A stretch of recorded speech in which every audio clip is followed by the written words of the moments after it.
edge now in the hands of Tristana, and you can tell, obviously, with 6 and 2, has not sold any of those Doran's Blade, has had enough to build up a Zeal and the Infinity Edge with Berserker Greaves, with whatever she needs. You know, usually you see somebody at least sell 1 or 2 of those to get to that Infinity Edge faster, but she's totally comfortable in a build right now, and you can tell she's very farmed at 203. The closest is Jarvan at 195. We're going to head up top to see what's going down here. It looks like Nunu and Jarvan may initiate on something.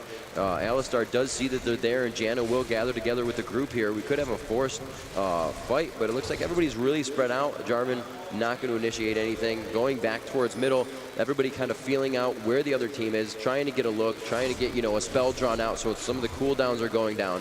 And there it is right there, coming in with the headbutt, misses the pulverize on the flash. Of very good timing on Vec playing Jarvan, and it looks like we'll be able to get out alive. The fight to be initiated is growing only more and more as they expend those summoner spells of the opposing teams, and we'll have to see what they can do. Any out of position. If Game went for it right now, it would be a 5v4 with the flash down on Jarvan. That would be really advantageous to them. And they seem to want to go for it, but obviously they're running in the direction of Annie now, so she can join the fight if she wants to. That was an amazing attack against Jarvan top. The headbutt actually pushed him out of range for his combo, so he could not use his Q to go close to his standard and do the little jumpy thing that he does.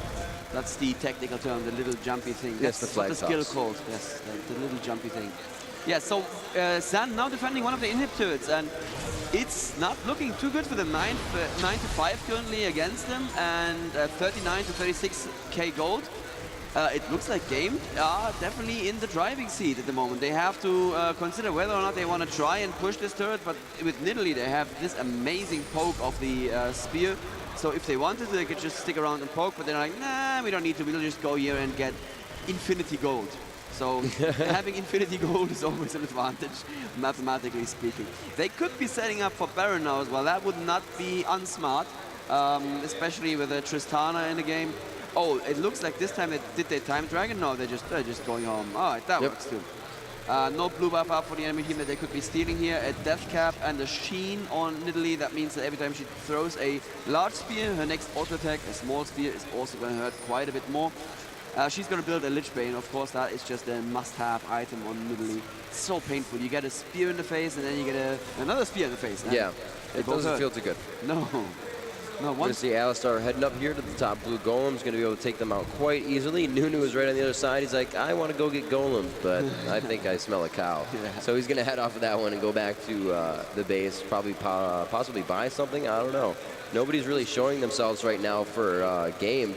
So it looks like they're really just kind of defending inside the base. Annie's all out there by herself. So we'll have to see what she does in that bush by Wraith. Looks like they will start to take the tower, and a lot of damage coming out of the hands of Tristana on this one. She will jump away using that quite early, but it doesn't look like the fight is initiated, so she will be all right on that one. And yes, she has the cooldown back right now, so that jump, that's okay. The cooldown is really not that long. Let's see what Nidalee is tossing over the wall. Spears is what she's tossing over the wall.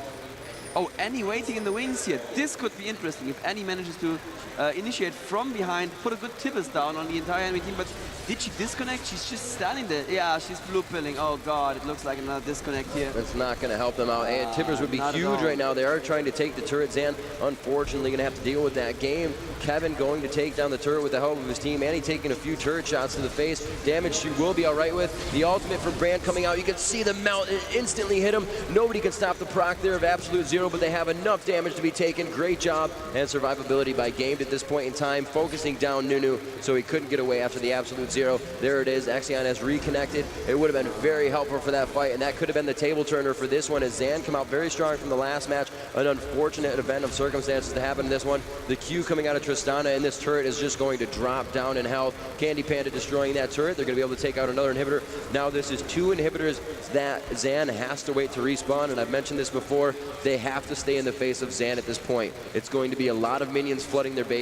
They're going to be able to start accruing that gold and making their builds a lot better from here on out. They don't have a lot of finished builds. If you can see that scoreboard, they all have the heart of gold, trying to get that gold in their favor. As you said, it is a late game item, and that's where they are right now. You know, 31 minutes into this match, 32 as we crest that point, and they're looking to have a lot of gold as we have Infinity Edges and Phantom Dancers, Aegis and Rabadons on the other side for game. They have a lot of finished build items, and 2 Rabadons on the team as well. And really, Alistar, the only one that doesn't have as much as he needs, as he's been roaming, still has a good amount of kills, 2, 1, and 5 with 110 creep score, is kind of building for that attack damage as well as AP.